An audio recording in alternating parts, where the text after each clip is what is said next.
In the studio with me is Suleiman Brima, who is a Deputy Director, Media Foundation for West Africa. Before the general elections, I had an interview with Suleiman Brima in the very same studio. We're looking at the language and we're looking at how the language would influence our political climate. After elections, now we're looking at how the language did affect our political climate and if it really did charge the environment. Now, Suleiman Brima, are you satisfied with the language that we used during the 2012 general elections? And here, from beginning, I know that we, by this time, today is the 19th of December 2012, we have started the process for the 2016 general elections.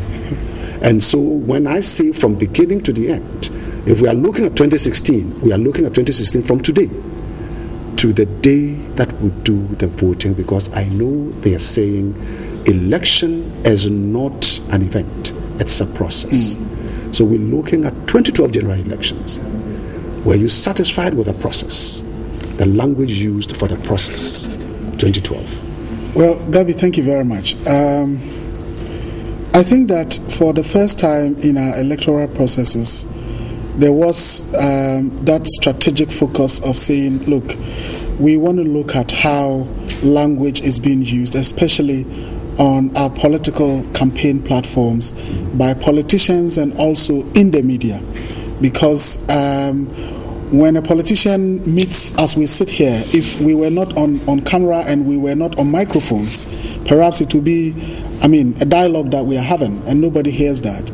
But given that it is the media that amplifies whatever politicians and activists would say, it was also important to look at how the media were conducting themselves. And I would say that generally, there is also the recognition that for some reasons, the 2012 elections was relatively, compared to other elections that we've had, issues-based. So there was so much debate about education, so much about water, so much about energy, oil and gas, and so where on. Where did that come from? Is it an influence from the media, or is it a change of attitude from the politicians, or was it a demand from society? Well, Gabi, I think it's a number of factors. One is that we are growing as a country, we are growing as a democracy, and so trends will continue to change. Just as we started introducing biometric registration, biometric verification, and so on and so forth, as we go along, our political parties would also be growing. And so people will begin to scrutinize manifestos. Previously, it's just about putting together some content and binding it and calling it manifesto, because people were not interested in looking at what is in there. But this time round, a party launches this manifesto and the opponent says, look, you've been talking about this particular issue, it is not even captured in your manifesto. Or along the line, a party says, we are also interested in this, and they are saying, look, it is because we have been talking about it, because it is not even captured in your vision statement, which is the manifesto. Apart from that, I think that the media somehow also played quite a significant role. And of course, civil society. There were quite a number of projects that were aimed at ensuring issues-based campaigning. The Media Foundation for West Africa said we are monitoring campaign language and the conduct of media, all aimed at ensuring that campaigning is about issues. The IEA presidential debates and other interventions were also aimed at getting the presidential candidates to tell us what their vision for the country will be. There were many others, the GJA, the NMC, all played quite some role in ensuring that, we were not discussing who is a drunkard or who is a drug user, who is a womanizer, but about whether free education is possible or not possible, whether we should be talking free or talking quality, what we do with our oil and gas. And so I think there is a multiple number of factors, including the fact that we are growing as a democracy. Can you, from where you come from, can you clearly state that it is a no turning back? That what we had done in 2012, there is no other reason that we would improve on it but we will not get back to the days where it was insult, we were language of insult, or it is about kube ubenya kube nsio abe ubedi abenkwan osono na say aketenwia nsio owia be hyewa de aketenwia. Can we say that we are moved away from there and there is no turning back? No, I don't think I can confidently say that. I think it all depends on the sustainability of the interventions that were put in place. The extent to which political parties and especially governments are scrutinized. That in your manifesto you said you will do this. A year on, nothing has happened. Or 2 years on, nothing has happened. We say we are monitoring the media conduct and language of political parties and activists. To what extent are we able to sustain that? So that our politics is about issues and not about personality attacks and so on and so forth. And so by this, Sulemana, are you suggesting that we are not going to see an end to this investigation or this document you were throwing out and wait until 2016, maybe from March 2016 to December 2016 before we start seeing the league table again? Well, I think, Gabi, in reality, and I have always said that the ideal thing would have been to continue this process where we are still monitoring what politicians are saying, because even though elections are over, I mean, depending on what happens. MPP says they are in the process of going to court. We don't know what will happen. But for now, the process has come to an end. Politics will continue. Debates would continue. The opposition will continue their criticism and so on and so forth. Government would continue to tout its credentials and its achievements. And so the debates in the media would continue. So the ideal thing would have been that this process about monitoring campaign language, political language at this time, and also the conduct of the media should continue. But the reality is that all the civil society organizations that are engaged in this kind of processes aimed at ensuring sanitizing our airwaves and ensuring professional conduct of our media depends to a large extent on donor funding. And usually, most donors, would come in to give specific, funding opportunities based on upcoming elections. And so, civil society organizations are also bound to then begin some processes aimed at, contributing to the electoral process. But if your process is healthy and good for our democracy, can't we make the case for government to fund civil society organizations to continue with this until the donors come in from March 2016 to December 2016? Can we not put up the argument? Yes, the argument can be put, but it depends on whether government buys into that or not. And also, but a healthy environment is good for them, and this will bring into focus another question. There is a school of thought that believes that the death of the late President Professor Mills brought an end to the language of insults. How do you believe in that? Well, I would say that it was, the week of the death, the funeral arrangements. Let me say the 4 weeks after the death of the president, we noticed a significant reduction in the number of indecent expressions that we recorded. I would say, is it because of our love for the dead, or our fear for punishment from the dead, or because we came together as a country and therefore realized that it was not good enough to be insulting my brother? Well, I think it's much of the latter point you just made, that for those weeks, the 4 weeks after the death of the president, it was not about MPP, NDC, CPP, and so on and so forth. It was not about who is winning and who is losing. It was not about free education, whether it is possible, or quality education, and so on and so forth, but about sitting in studios and discussing about what do we know about the former president, MPP, CPP, all political groups, persons from different political orientations, sharing their experiences or their knowledge about the then former president. And so there was not much about politics. There was not so much debate. There was not so much touting of ideological differences and but when the campaign picked up again, the language of insult did not come back.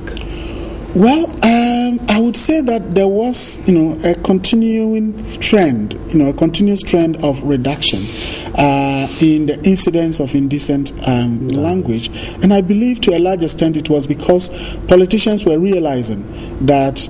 It is not the insult that will make us win. It is not the insult that will make us win. What we need to focus on is to tell Ghanaians what is it that we want to do. But also, let me put on record that we also realized that there were a few people who, for the lack of a better word, let me say, were quite recalcitrant. And so even though we were recording some incidents of indecent expression, you would realize that these incidents were coming from just a few people who I think had made their mind that my style of politics is to insult, or my style of politics is to attack my opponents. So there were a number of indecent expressions that were recorded even after the death of the president. Now let us look at your recording system. Yeah.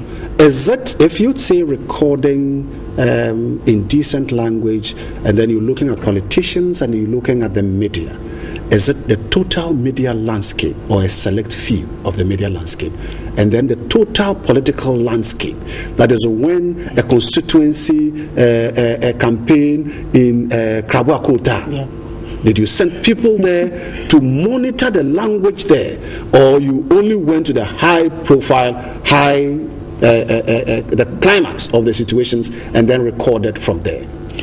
Well, Gabi, let me say that it was just definitely going to be impossible to say that we are monitoring everything that is happening in Ghana. Yes. And so we had to do some, what I would call systematic sampling. Yes. First of all, if you take the media, we have the print, we have online, we have television, we have radio. And from within that group, we had to sample and to say, okay, we think that radio has the effect of immediacy. When something is said, immediately people can react. And so if we cannot monitor all, let us take radio. And then within radio, we said we cannot monitor all the 200 radio stations across the country. And so let us identify the specific radio stations that are widely listened to and have influence, and also are located in certain areas that can be described as hotspots. And so we selected 31 radio stations across the country. But you would agree with me that there are some radio stations in the country that 6 p.m., 6 a.m. midday news, they are almost across the country. I don't want to mention specific names, but there are radio stations that when their major news bulletins are on air, they are across about 20 to 30 radio stations. And so when something bad happens on this station, the effect can be across the country. Yeah. So we selected 31 radio stations that we did the monitoring on. And you think that your frame is good enough to represent the picture that you're painting, and it is good enough to name and shame bad language, and therefore good enough to shape the future for Ghana for 2016? Well, I would say that it did help, but not absolutely to take away the problem or the reason for which we were monitoring. In fact, there was a time when we were being told, look, because some politicians know when they are on this network and they say something, their name is likely to come out. And because they've known the 31 stations you are monitoring, now they move on to the stations they know you are not monitoring, and that is where they decide to do whatever they were doing. But then at that stage, it was difficult to say, okay, let's add this station or let's add that station. So 2016, are you going to add? Ideally, we wish we could. We should be growing. We should be growing. If we want to expand, if we want to do democracy, then democracy is expensive, so we should be expanding. And so I'm asking if you will you be increasing your It is our hope to do so, but it's a matter of funding. It's a matter of funding. Again, we would even wish that we monitor newspapers, because a lot of things happen in our newspapers. So depending on funding, if our partners are generous enough to support us with some level of funding, we will definitely expand. Have you conducted any study, any research, any study on the election results to see if language had anything to do with the way voting went, the voting pattern? Have you conducted any study on that? We've not done any scientific study about whether our findings that we were putting out there may have influenced people in the way they should vote. We had indicated that, well, we think that Ghanaians are quite discerning. Ghanaians are very decent people. And so if it is put out there consistently that a candidate or a party is, in the culture of using abusive language in the political campaigning, quite a number of people may say, well, this is not the kind of party or the kind of candidate we would want to lead this country. One would say that, well, at some point we had a party that was leading consistently. The results indicated that that party lost, but it is difficult to say that it is because of what we did. But these are things that I believe we would pick lessons from. We'll pick lessons from. Yeah. Now, can society design or define a language that a politician is expected to use on the platform? Can society design that? Well, society may not be able to design, but I think society can influence the kind of language that politicians should use. I say they cannot design because society may not be able to say, look, you either say this or forget you don't say it at all. But society can say, well, if you go this way, you are likely not to get our votes. If that is the kind of politics that you want to play, we would shun you. We are not interested in your rallies because we think that the kind of language you would use wouldn't be appealing to our ears. And so I would say society can influence, and it is a process, just as election is. As we've started and as other civil society organizations contributed, I believe that in 2016, the issue of campaign language, if, for example, the Media Foundation is not there again to monitor, or Media Foundation does not get funding to continue with the monitoring, I believe we would have politicians who would say, look, listen to what this person said. Where is the Media Foundation people who said they were doing monitoring? And so I think that going forward, these are lessons that we will learn to influence our politics and the kind of language that we use, particularly on our airwaves. Now, there is this also belief that when we have enough women in politics, definitely we see some high level of decency. Yeah. Do you believe in it?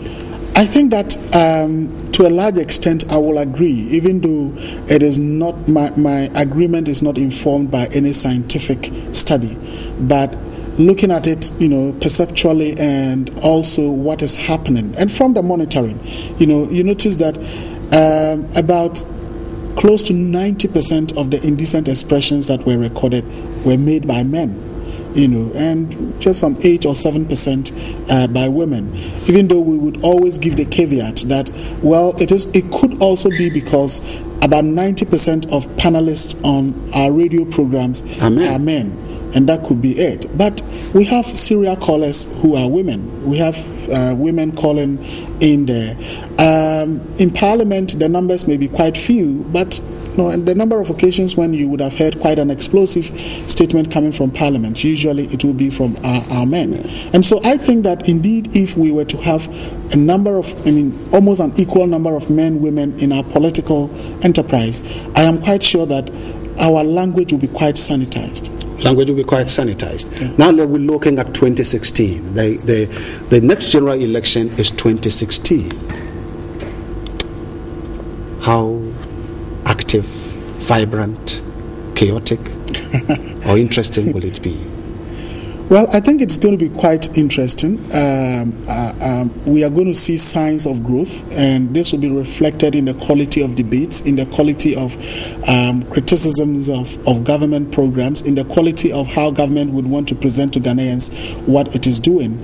And it would also be reflected in the level at which civil society and other groups would keep track of government's activities, government expenditure, and so on and so forth. But I think it is also important that partners, especially donor partners, development communities and agencies would continue to appreciate the fact that elections are processes. Democracy is a process. And so wouldn't wait to say, okay, we are only interested in media professionalism when we are 8 months to the elections. I think we should have that interest right from now and begin to implement activities that are aimed at improving the quality of the media, strengthening the media regulatory bodies, the NMC, the GJA. It is important to begin to focus now on the broadcast law, rather than wait till the moment and then NCA says, well, I issued a license, but I don't have the capacity to monitor content, or I don't deal with content. And the NMC says, well, we monitor content, or we are in charge of content, but we don't have the capacity to pull some or to plug off some media organizations that are quite unprofessional. I think it is important we look at the broadcast law. And also, quite significantly, the issue about right to information, access to information legislation. It is not about the media. It is something that will contribute tremendously to the media's work, because politicians will complain what they put there is not right, what they did is not. Sometimes the media will make the professional effort, the strenuous effort to get the right information to put out there.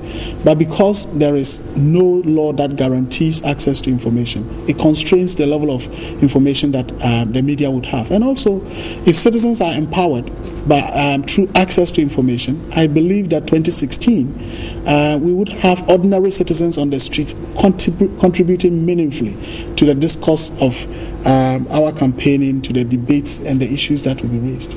It has become very clear that politicians are now, somebody would say, being trained, seriously trained for being politicians. Will we get to a time that people will not hesitate to be politicians? If you say drained, campaigns, yes. Political campaigns are very expensive. Political campaigns are now very expensive. They are paying everything, T-shirts, food. Some of them are even saying they are paying hospital bills, they are paying school fees, and it's extremely worrying. Do we see where people will hesitate to move into politics?